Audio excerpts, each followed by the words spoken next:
लेकिन अगर आप राम राज बनाना चाहते हैं तो 15-20 साल क्यों, आइए हमारे साथ हाथ मिलाइए, 15-20 घंटे में भारत को राम राज बना देंगे। राम राज का मतलब क्या हुआ? जहां एक कुत्ता भी भूखा ना सोए, जहां किसी पर अत्याचार ना हो, जहां किसी पर जुल्म ना हो, जहां किसी की मॉब लिंचिंग ना हो। राम राज का मतलब क्या है? जहां मिलावट ना हो, जहां दवाओं के नाम पर नकली दवा ना दी जाए। राम राज क्या है? आप मुसलमानों को देखना चाहते हैं इस कोरोना वायरस में, जहां लाखों हिंदुओं के चिता को उसके बच्चे हाथ नहीं लगा रहे थे, मुसलमानों ने उसका क्रियाक्रम किया है। ये देश कल भी हमारा था, ये देश आज भी हमारा है। कुछ लोग मरने के बाद दरिया के पानी में बह जाते हैं, हम मरकर भी कब्र में लेटकर भारत की रक्षा करते हैं। तुम्हारे अंतिम संस्कार हम करें, तुम्हारे चिता को अग्नि हम दें, और तुम हमारे घरों को बुलडोजर से तोड़ते हो। भारत संविधान से चलेगा, बुलडोजर से नहीं चलेगा। कि दिलों में अब कोर्ट की इज्जत नहीं है।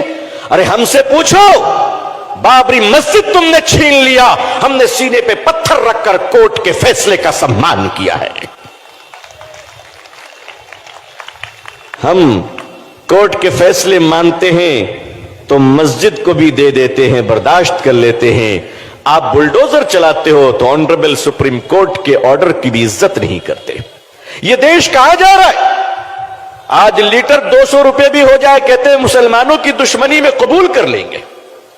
आज अजान पर बात आ गई। मैंने देखा एक न्यूज चैनल की बेचारी हमारी बहन हल्दीराम में जाकर कह रही कि तुम्हारे पैकेट में उर्दू क्यों लिखा हुआ है। अच्छा, तो मेरी बहन, हल्दीराम की पैकेट में उर्दू लिखने से तुमको बहुत तकलीफ है, तो तुम्हारी कंपनी जो तुमको सैलरी देती है 2000 का नोट, उसमें भी तो उर्दू लिखा हुआ है। अरे भाई, है कि नहीं है? अरे नोट में भी तो, नोट को भी छोड़ दो।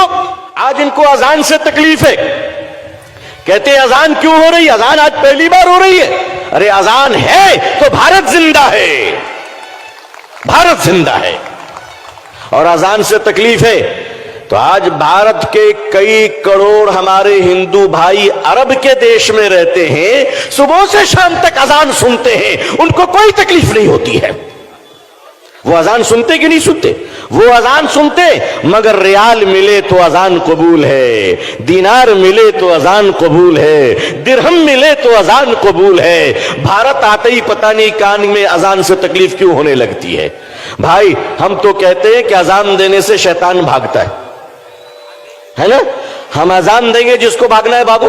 आपका हिंदू राष्ट्र बाबा साहब अंबेडकर के संविधान को नहीं मानता, अगर आपका हिंदू राष्ट्र भारत के वंचित बहुजन समाज, दलित समाज को अगर स्वीकार नहीं करता है, उन्हें सम्मान नहीं देता है, तो भारत का मुसलमान भी ऐसे हिंदू राष्ट्र को स्वीकार नहीं करता है।